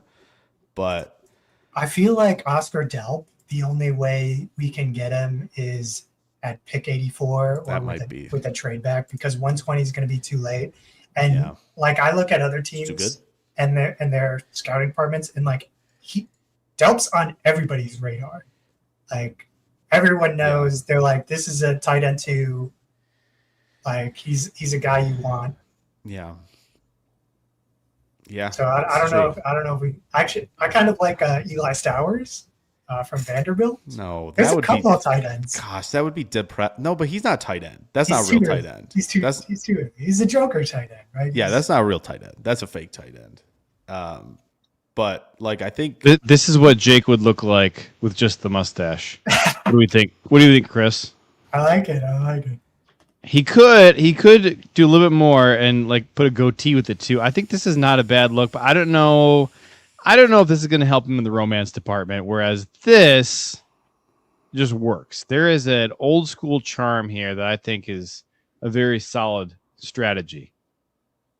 what's that? Oh, the current? No, do you see the picture on screen? Yeah. Yeah, I'm saying with just like you got like the Jim Croce, Tom Selleck. I see. There's like an old school throwback. Try to go look handlebar. here. I could probably do that. Can I? I could make this go long, I think. And then use some oil, twist it up. Yeah, I wanted like that. That would be my dream, is to get the evil curl kind of thing going. That would be interesting. Man, I'm gonna be rooting so hard for Pons to be picked. I'm painting in the handlebar. Man, some guy I'm gonna be rooting for the Chiefs to take Pons, just simply because I feel like Marlon Klein, the tight end from Michigan, seems very packery. Not a lot of experience, but he seems like a discount Oscar Dell. You know what would even be honest? You know what might even be better is if we get someone to get both of their second and third round picks right, and like everybody sends that in, and if somebody gets both of them, like I often think about like Jacksonville, because they have 2 third-round picks in the 80s. Here's the handlebar. Like, you get both of those and pick 100 for like, your second-round pick, and like pick 120 or 150 or whatever. Right. And like that puts you in a good position where you can take a couple extra shots at some of these positions and hope one pans out, because the second-round picks are so hard. Yeah, it is. I think I will say I know some of my buddies in the Pittsburgh area did this, and someone got Claypool Highsmith back in the day in 2020, which was pretty impressive. So like if somebody gets the 2-3 like stack, then we go handlebar. I think maybe that's what we do. I like that. I think handlebar mustache if they take Pons. Handlebar if you get the second and third round picks right and you send those in pre-draft. I think handlebar is not my favorite. I think just the stash is my favorite, but the handlebar is very, very good. I think it's good, and it might have to happen. I have never done mustache only, never. I've had no mustache with beard. That I didn't like. It was not very good. Just the bottom. Yeah, just very Lincoln. Oh, across, not like the mutton. Yeah, it was very. It got long. It was like bushy. Yeah, but like I've never done mustache only, so I don't know what the mustache. Did you notice that I cut 9 inches them? off my beard in the last 2 weeks? Did you notice? I've that noticed my beard doesn't go off the bottom of the screen. I didn't know how much it was, but I knew it was significant enough that you could tell. I don't know if I would have got the number right, but yes, I did notice that. Is that for spring? Or is that just for you? It's just for. It's been a long time since I've seen my face, and I kind of want to see more of my face. So that's why that happened. That's fair. Here, you like our new background? Isn't it our new wallpaper for the show? I think that's a good one. I think it is too. So I guess people just sent those in to send them in. That's awesome. But no, I definitely, before we get out of here, I would definitely want Chris's thoughts on he definitely brought I think the $10 of donos was not wasted, because it spawned a lengthy discussion where we got you to add another option for getting the mustache, which was somebody correctly nailing the second, third pick. Yeah. So if you get that 2-3, he's going to do it. Yeah. Luckily, I will have plenty of time to grow the beard back before any significant events this year. So that's big.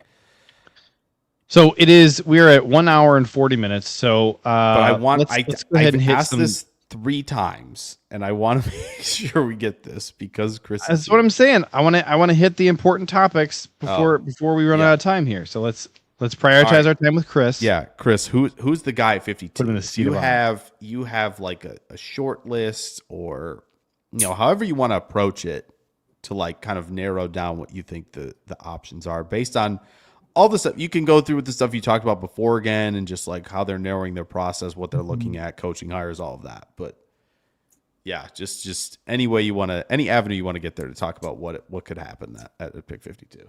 I feel like there's only in my dream world, there's only like 2 guys who I want to see at 52, and I'd rather them trade back from that spot to try to get maybe a later second or like an early third and another third or a fourth, just to have just that extra capital. And the only 2 guys 3 and a 4 would be nice. Yeah. The only guys I really want is Jacob Rodriguez and Grayson Halton, who I think you might be able to get him in the 80 with the 84th pick, or there's a decent chance. Yeah. Likely.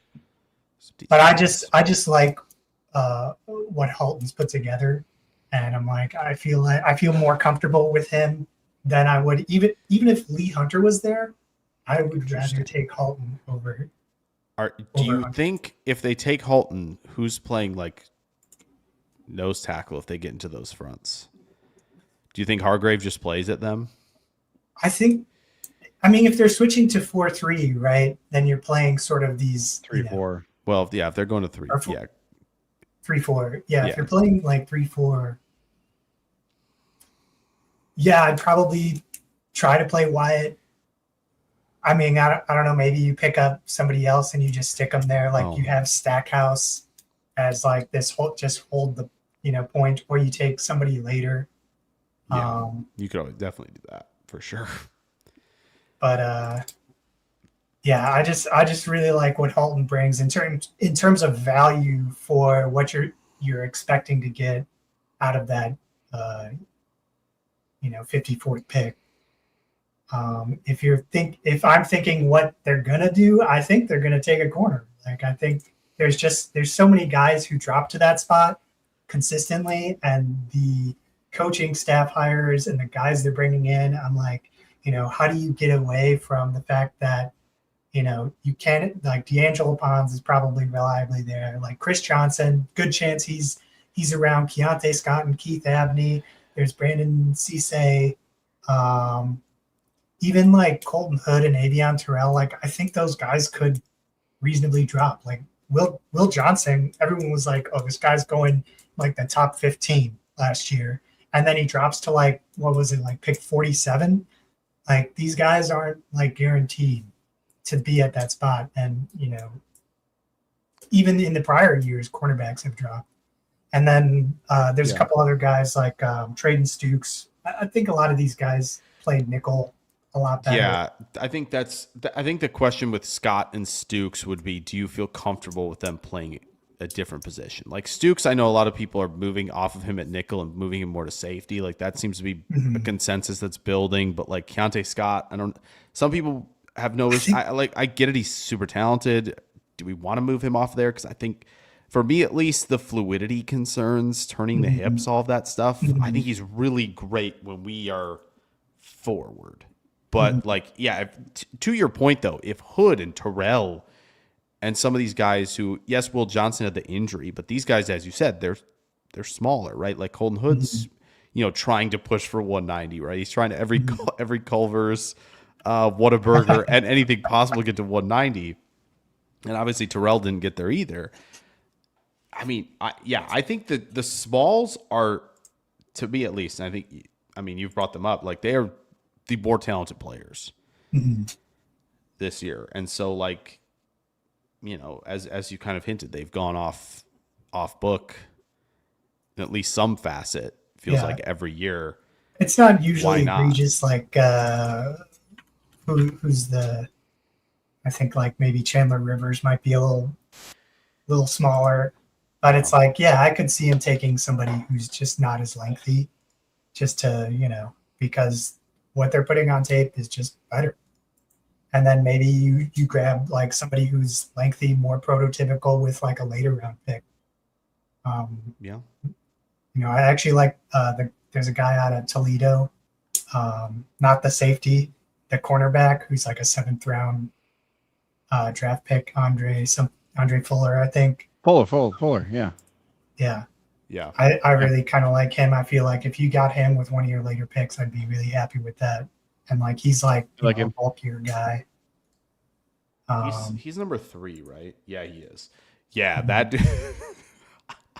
Oh yeah. He hit the athleticism. He checks that athleticism box. Yeah. I think they might reach for a guy like Julian Neal or Dalen Everett. Like they're not that far off. Typically I look at consensus and I'm like, if this guy's within 40 spots of where you're picking, like he could very well be at or above on your board. Like there's just that much variation in boards from team to team that, we all say it's a reach because of consensus grades, but consensus is because of a lot of variation, and they're the ones who, it's their scouting departments and their player staff where it's like, I think I can coach this guy to be the best version of himself. Not like, some guy who's the best version on, Pons is the best version of himself on that Indiana defense. Is he going to be the best version taught by our coaching staff? Or, is it going to be somebody like, Devin Moore out of Florida, right? I don't know. They always surprise me with somebody who's just like not on my radar at all, because like I watch him and I'm like, I don't like this guy. Yeah. I don't understand why he's ranked so high. And then they pick a guy just like that. And I'm like, I was with that's how I felt about that, our linebacker selection and Anthony Belton. Like Anthony Belton was like, last year I was like, there was like 3 or 4 offensive linemen who I watched and I was like, these guys, like I was using like Anthony Belton as like a benchmark. I was like, sure, are they better than Anthony Belton? It was like Jalen Travis, who went to I don't know, Jim, the Colts, and I think he went like 120 overall. I was like, I think he's better. Like, and then Trapillo, I was like, I think Trapillo's better. Like, and they're all like consensus lower than Belton. And what do I know? That's their board. I mean, yes, but also, consensus. Mm-hmm. I mean, when you look at those down the road, consensus is usually wrong. Usually the best way to go. And so like, I think they could go anywhere. Do you think so? I've been flirting around with this, doing this a lot, and it seems like Green Bay's sniffing around this now about edge and receiver. Like I go through the mock draft, I love picking in Malachi and Lawrence safety. at 52. They're looking at safeties too, man. They are really on safety. Malachi Lawrence at 52, Ted Hurst at 84. Like I love doing that. That's one of my favorite things to do right now. And then pick 2 offensive linemen and watch people melt down because I haven't taken a corner because none of the ones I like ever seem to be available. But if they went again off, just a position where you're like, oh, this is a strength. Mm-hmm. Like I Rodriguez is probably, I assume, where you go because you mentioned his name. I remember you mentioned that name to me long ago. I think before the season even started. About Rodriguez because or maybe just as it started or something like that. It was like right around that. I don't know if it was when it started or not, but his previous 3 years were all really good. Yeah, I'm like watching him in like the preseason rankings. I'm like, why is this guy like this like 5th round prospect? I was like, he's amazing. And then he really got noticed, I think, because Texas Tech was just loaded this year. Yeah. On the defensive side, and people are like, yeah, that guy is amazing. And everyone was saying, oh, is he going to test well, like athletically? And I swore, I was like, this guy's going to run like 4.7. And I still like him. But then like he just blew fucking he was off the charts in athleticism. Yeah. I was like, oh my. One of the sneaky ones that I thought about with wide receiver, who's the guy Bell who tore his ACL? Oh, right? Chris Bell, yeah. Like from Louisville. I'm like, they could take him at 54 and like really like throw everyone through a loop because they're like, hey, this guy, it's kind of like what the Chiefs did with that tackle who tore his ACL. Yeah, Simmons. Like you're like, as an evaluation, like this guy should be like top 20 in this class, but because he tore his ACL, you're sitting here at 54, like debating, do you take this guy and just sit on it because you're not confident anyone else you take is going to have a starting role in your defense or offense? Like, do you feel that way about those guys? And then I thought a little bit about the O-line, and I was like, I feel like Blake Miller and Rutledge and Basantis are like guys who they could take there. I just with the way that they've been hiring and moving in the off season, I just feel like it's going to be a defense heavy selection this time around. Sure. Well, again, so that's the other thing that we haven't planned for yet. That's the one thing we've talked about. Hey, maybe they go small at corner. I know someone tweeted that someone or put in the comments that they were looking at smaller receivers. Again, that could be a kick returner, or it could be, hey, Jayden Reed's a free agent after the season, and we like that type, that archetype of player. I mean, JJ and I, we've taken a bunch of these guys in mocks. What if they just take a guard? Finally. One time? Don't get too crazy, man. Don't get too crazy. That's the craziest part. We just gave Goody an extension. Man's not gonna guard is crazier than receiver. Think about that. Think about that for the folks. Like guard is crazier than receiver. But like, I mean, Rutledge. Come on, JJ. We're so in on Rutledge. We know, yeah. Like, come on. I'm in on all the guys you've been mentioning. I love all these guys. So, I think there's only a couple guys like who are. There's a couple guys who are in that area where I'd be like, why though? Like Connor Lew from Auburn. Like I feel like you could trade back and get him because there's just not a lot of hype for him. But if they took him, it's just like one of those where I'm like, I just don't see it. Like it feels like the center would be weird. Or like Sam Heck. Like I liked him out of Kansas State, but like. Why? Like, I think that. I mean, maybe it isn't a full time commitment to Sean Ryan. Maybe it's not. Maybe but like, yeah, center would probably be, I think, the weirdest by far at this point. Even though they've taken centers before. But yeah, I think all that Jalen Farmer out of Kentucky. Like you're like. I mean, he's low, but he really was. He looked good, like athleticism wise. Like, yeah, maybe his movement skills. You're like, you could play mid guard. You're like, yes, yeah. It's probably a little bit of a retrade now, but maybe he moves up boards a little bit more closer to the draft day. Yeah, I like Adam Huddle saying you're getting Trey Zune and you'll like it. I would like that. We will like it. Yes, that's right. You're correct. That would be the dream. Correct. Daryl says Reuben Bain Jr. is a good edge rusher. Facts. I have heard that. Lies detected. I have heard that. No lies detected. If only we had the number 2 pick in the draft, then we'd have a shot at him, I've heard that. It'll be.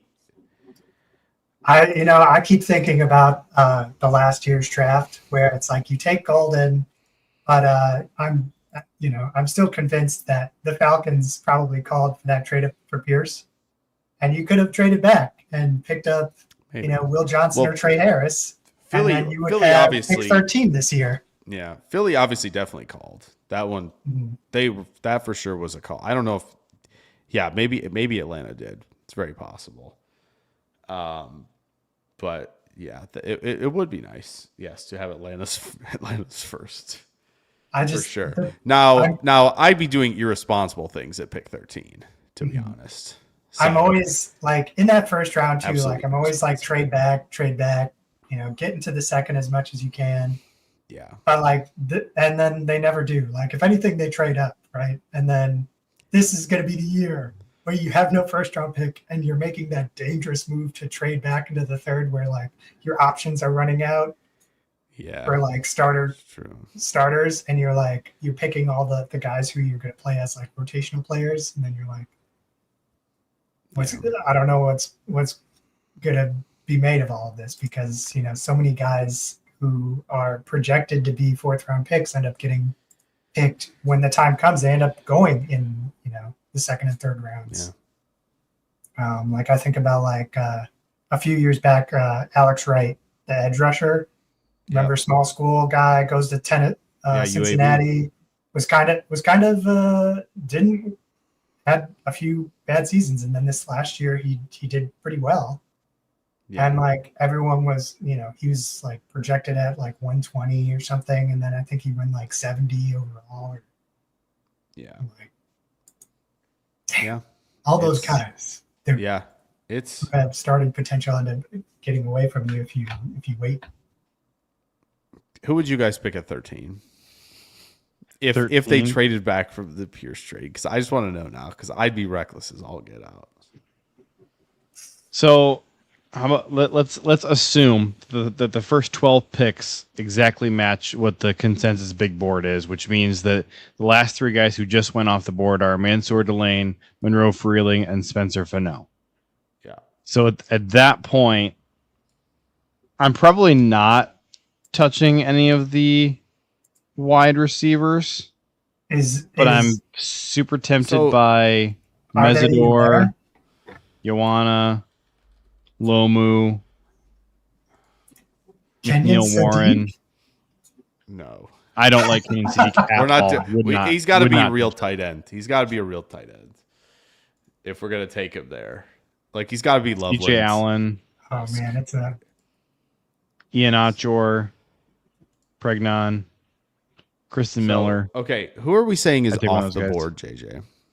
Okay, so here's the top 12 consensus: Mendoza, Arvell Reese, David Bailey, Jeremiah Love, Sonny Styles, Maui Noah, Reuben Bain, Carnell Tate, Caleb Downs, Mansour Delane, Monroe Freeling, and Spencer Fennell. Okay. So I'm probably there's some really nice offensive linemen available, but I might be really tempted by Mesidor. Yeah, that's fair. Mm-hmm. Maybe one of the Tennessee corners. CJ Allen, Ian Otchor, Chris Johnson. I know that sounds super early to take him at 13, but I like him. I really do. I like him better than like Kenyon Sadiq or. You know what? I'm still taking Jacob Rodriguez. I'm taking him at 13. Nice. Actually, if I had 13, no, you got to pick. I think I'd be trying to work the phones to move back. Sure. Like, of course, but you can we get a you couple must twos pick. for 13? You must pick. If I have to pick, no, you must pick. If I have to pick, I'm probably Of course we'd move down. That's the number one answer. Of course, that's on the Family Feud. If you had picked 13, what are you doing? I feel like wide receiver is what I do just because it's talented. It's not a position of need, but it's just like these are the guys. I'm just not there on the top end wide receivers. On Lemon and Tyson so much this year. Yeah, like I'm not saying they're bad players, but they're not to me. They're not JSN. Mm-hmm. You know. I'm probably taking one of the D tackles, whether it's Kristen Miller or like I'm not really a Peter Woods guy, but K-Mac, Kristen Miller, over Chris Johnson. I just kind of think for value, like D line, whether it's edge but like it's not like a fantastic edge class, you know. Like David Bailey is already gone. That's the big problem. Yeah. So I know what Goody would do at 13. With Malachi Lawrence at 13. Yep. No, he'd take Keldrick Falk. What are we talking? What are we talking about, guys? For sure. He's 100% taking Keldrick Falk. So feels like a Goody pick. He would do that. That's a so guarantee. Listen. Okay, so you want I have to hop off. Hold on. I was just gonna say bye. Do you guys want to keep rolling and doing some draft stuff here? think we're fine. We hit the 2-hour mark. I'm good. I just wanted to get my answer if that was okay. Sure. JJ. What? What is your answer? I think sensibly it's Ioane. Sensibly. But let's go nuclear. It's Lemon. No question. Like a zero question in my mind. Easiest replacement for Reed ever. What about Terrell? Would you go Avian Terrell? No. Or Lomu? No. At 13? No. I don't think so. Lomu maybe. I'd even take Thiedemann. I would consider that. I would consider that, honestly. I have a hard time with the Utah tackles because like they haven't like played a lot of really good edge rushers. So I'm like trying to judge them based off of just like their movement alone, and like it seems hard. Like I don't know. I'd rather for picking that high. I want to feel comfortable. Like I want to see who's the tackle from Indiana like going up against those Miami defenders. Like I was like I really kind of like this guy. I don't know. Is he going back to school? I don't even see his name on the list anymore. Yeah, I don't think. I think he declared. Did they? I've been like Carter. I think he's going back. Yeah, but it would be interesting. I've been teasing a thing that we have to look at, and I waited because the talk was so good. But yes, Redacted is doing a collab with 7-Up. And I want to know what you guys think about this. Would you? And it's a pity we don't have Brian Mafia in here anymore because I really wanted him to tune in.